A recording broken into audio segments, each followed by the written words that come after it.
matter if you're Christian, atheist, Muslim, whatever, I'm talking to you because I'm about to give you something that you think you already know. I'm about to give you the truth. And I know many of you think you already know the truth, but how's that possible when it's been hidden from you throughout all of history? But don't take my word for it. Let's look at the proof. Daniel in the lion's den. That proves anyone who worshiped God was persecuted during that time.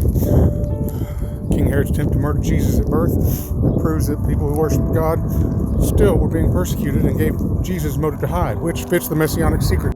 If you're not familiar with the Messianic secrets, that's the few stories where Jesus was telling people not to tell who healed them, and which goes against the actions of the feeding 5,000 and all the other miraculous events that would leave someone expecting to find a significant footprint in history, which we don't see. In fact, we see almost little evidence of his existence, which is where the debate comes from.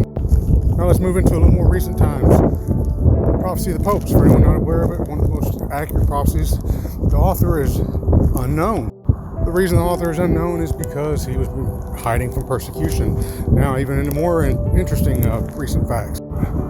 At the formation of the United States, a country founded on the belief of religious freedom, it's interesting to know that prior to that, the world was controlled by the wealthy elite who were the only ones that knew how to read and write. So therefore, the written record in history would only show what they wanted us to know. So since the United States was formed on the freedom of religion, one would have to ask why one culture more than any other was persecuted to such a length that didn't receive religious freedom until 1978 with the American Indian Religious Freedom Act. Prior to that, people who practiced Native American spiritual beliefs and practices were thrown in asylums, thrown in jail, persecuted. So it's interesting when Native Americans, me being Cherokee from the southeastern woodland tribes of the United States, knows what's known as the Creator's Truth, an oral tradition that was handed down to me by my ancestors. And then you go into the Plains tribes, the Lakotas. I've sat with them, and they're familiar with the same Creator's Truth that I am.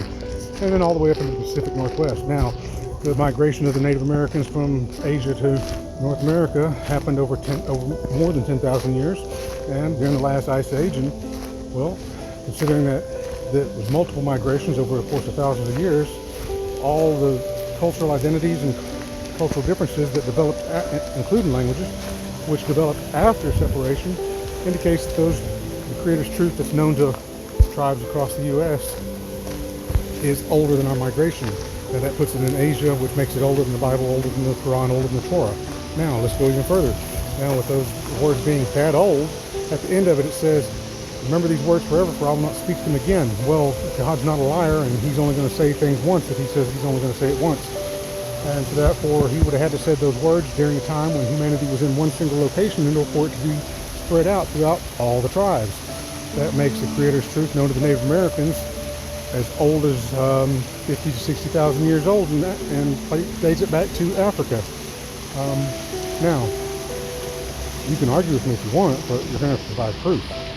And the funny thing is, the one warning that God gave us all was don't believe a lie, because once you believe one lie, now you're living in a world of illusions. And you can argue with me if you want, but I lived in that world for 27 years, so I know for a fact what it's like living in that world, and many of you don't realize you're living in that world just like I once was.